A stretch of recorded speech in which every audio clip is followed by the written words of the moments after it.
আসসালামু আলাইকুম। খুবই বিপজ্জনক একটি বিষয়। আপনার ন্যাশনাল আইডি কার্ড দিয়ে অন্য কেউ সিম ব্যবহার করছে কিন্তু আপনি জানেন না। আগে রেজিস্ট্রেশন করেছে, এখন সে দেদারসে ব্যবহার করছে এবং নানা অপকর্ম করছে। কখনো যদি এই অপকর্মের জন্য থানায় অভিযোগ যায় বা কোনো আইন শৃঙ্খলা রক্ষাকারী বাহিনীর কাছে অভিযোগ যায়, সেই ক্ষেত্রে আপনার ন্যাশনাল আইডি কার্ড দিয়ে সিমটি রেজিস্ট্রেশন হওয়ার কারণে আপনি বড় ধরনের বিপদের সম্মুখীন হতে যাচ্ছেন। তাই কিভাবে জানবেন আপনার ন্যাশনাল আইডি কার্ড দিয়ে অন্য কেউ সিম ব্যবহার করছে কিনা এবং ন্যাশনাল আইডি কার্ড দিয়ে আপনার কয়টি সিম রেজিস্ট্রেশন করা হয়েছে, সিমগুলো ব্যবহার হচ্ছে নাকি বন্ধ রয়েছে, এই বিষয়ে বিস্তারিত জানবেন এই ভিডিওতে। পুরো ভিডিওতে আপনাদের সাথে রয়েছে আমি নাজিম পাটোয়ারি, আপনারা দেখছেন নাজিমস গুডনেস।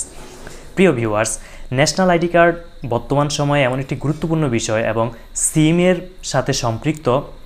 যখন কেউ সিম কিনতে যায় অবশ্যই ন্যাশনাল আইডি কার্ডের সাথে কানেক্ট হয়। এটা একটা সময় ছিল ফিঙ্গার, আপনি একটি কিনতে গেলে দুটি সিমের ফিঙ্গার রেখে দিত, অন্য সিমটি অন্য কারো কাছে বিক্রি করে ফেলতো। এই মাধ্যমে অথবা আপনার জানা অথবা অজানা ওয়েতে অন্য কারো কাছে আপনার সিম থাকতে পারে।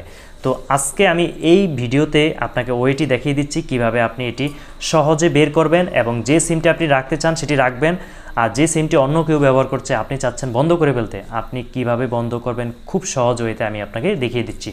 সর্বপ্রথম চলে যান আপনার মোবাইলের ডায়াল প্যাডে এবং ডায়াল করুন *16001# এবং এটা ডায়াল করতে হবে।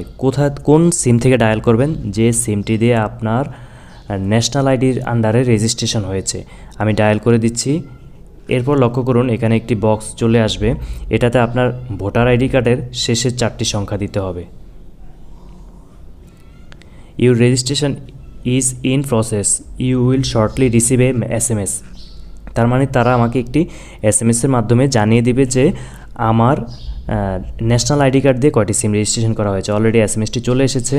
লক্ষ্য করুন এখানে 1 2 3 4 5 6 আমার ন্যাশনাল আইডি কার্ড দিয়ে 6টি সিম রেজিস্ট্রেশন করা হয়েছে।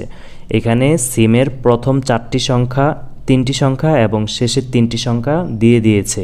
পাশাপাশি এটা কোন অপারেটরের সিম সে অপারেটরের নাম লিখে দিয়েছে, এয়ারটেল, বাংলা লিঙ্ক, রবি, টেলিটক, এইভাবে। এই প্রসেসটি অবলম্বন করে আপনি দেখতে পারবেন আপনার ন্যাশনাল আইডি কার্ড দিয়ে কয়টি সিম রেজিস্ট্রেশন করা হয়েছে। এরপর উদাহরণস্বরূপ এখানে 6টি সিমে আমি দেখছি আমার কাছে রয়েছে। কোনো সিম যদি আপনার ক্ষেত্রে আপনার কাছে না থাকে সেক্ষেত্রে কি করবেন?